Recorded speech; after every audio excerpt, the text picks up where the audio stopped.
Assalamualaikum, Mariaw, maayong adlaw, kaninyong tanan, magandang araw sa inyong lahat. Ang edukasyon ang sandigan ng bawat nangangarap. Education is the key to success, not only of individual aspirations, but of an entire nation. As we commence preparations to embark on a new school year, we also take time to assess where we are from where we started. Tandang-tanda ko pa nung ako'y unang manungkulan bilang kalihim ng edukasyon sa gitna ng pangkaraniwang kaalaman natin ukol sa sitwasyon ng basic education sa ating bansa. Gumugol din ako ng oras upang marinig mismo mula sa bibig ng ating mga guro, ng mga mag-aaral, at mga magulang kung ano nga ba ang iba't ibang pagsubok na pinagdadaanan nila araw-araw. Ang mga narinig ko ay sari-saring kwento ng katatagan, pagmamahal sa napiling bukasyon, at pagsisikap upang makamit ang mga munting pangarap. Ang Matatag Agenda is not a mere campaign. Rather, it encapsulates and defines what Philippine education, along with its approximately 28 billion learners and almost 1 million teachers, already embodies. It is resilient. Our children are the children of heroes. They deserve no less than an education system that can fully unleash true potential and effectively mold them into vital contributors for nation building. As I speak before you today, I speak of the road we have traveled thus far. 2 years since we accepted the gargantuan task of heading the basic education sector, we have taken big steps towards institutional reforms through the improvement of our curriculum, the acceleration of basic education infrastructure and facilities, the promotion of learners to safety and well-being, and the provision of much-needed support for teacher quality and welfare. In the last 24 months, DepEd has launched a new curriculum for kindergarten to grade 10. As we open our schools on July 29, we highly anticipate its nationwide implementation. Our curriculum, however, is a mere scrap of paper without the necessary resources for its effective delivery. In order to provide resources such as textbooks, supplemental reading materials, as well as learning tools and equipment, we took strides to improve the procurement process within the department. By the first half of the year, we are on track to complete our textbook procurement as well as the purchase of e-learning cards. Alongside building new classrooms, we tapped into digital infrastructure in order to address the congestion and avoid learning disruptions during times of calamity. Today, an additional 2,000 last-mile schools have been given internet connections through satellites, while 305 schools have been connected to fiber internet.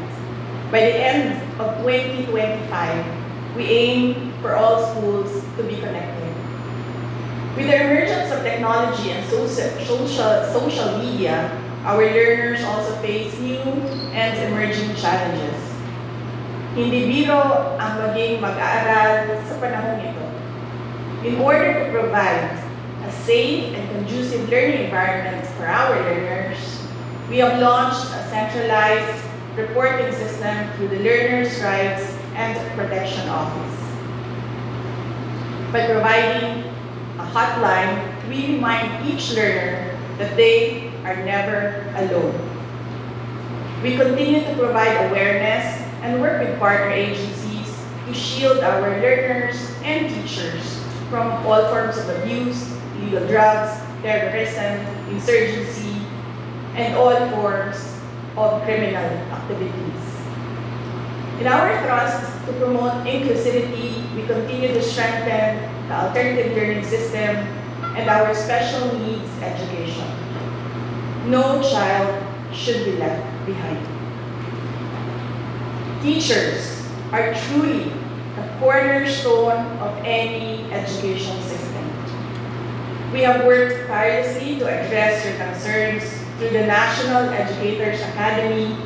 We have provided avenues for teacher training and professional development. We have provided personal accident insurance to assist our teachers when they need it most.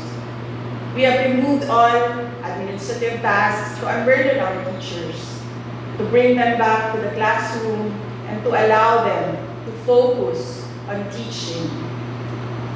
We have also given our teachers their much needed rest, a 30-day, no mandatory or voluntary tasks break, which they are currently enjoying as we speak. I did not do this alone, nor do I claim to have done so. I would like to take this moment to express my profound gratitude to those who took part in this journey.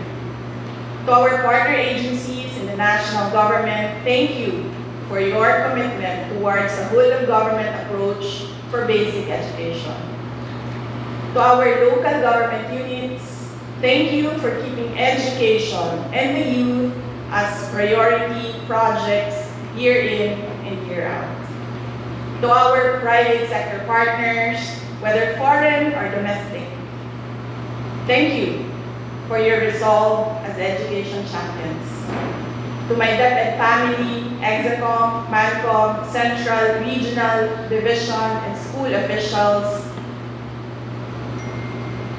teachers, and non-teaching personnel, thank you for your unwavering support, hard work, and dedication to serve the Filipino people. Mabuhay kayo. Sa 2 taon nating pagsasama, ang kwentong nabuo natin ay kwento ng kapit-bisig na pagtaguyod sa adhikaing maitatag ang isang bansang makabata at batang kabansa. Ngunit anumang kwento, kahit gaano kaganda, ay sadyang nagtatapos rin.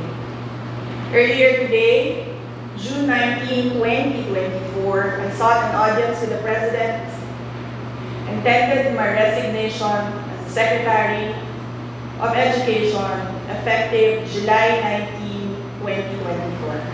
I have given a 30-day notice to ensure the proper and orderly transition for the benefits of the next Secretary. Mga kababayan, ang aking pagbibitiw ay hindi lula ng kahinaan, kundi dala ng tunay na malasakit para sa ating mga guro at kabataang Pilipino. Bagamat hindi ako magpapatuloy na mamamahala sa kaluwaran, patuloy pa rin natin itataguyod ang kalidad ng edukasyon na nararapat para sa Pilipino. Hindi man ako ang tumatayong kalihim ng edukasyon, mananatili akong isang ina na nagmamatyag at titindig para sa kapakanan ng bawat guro at bawat mag-aaral sa Pilipinas. Para sa isang matatag na Pilipinas. Mga kababayan, at lahat ng ating ginagawa ay para sa Diyos, sa bayan, at bawat pamilyang Pilipino.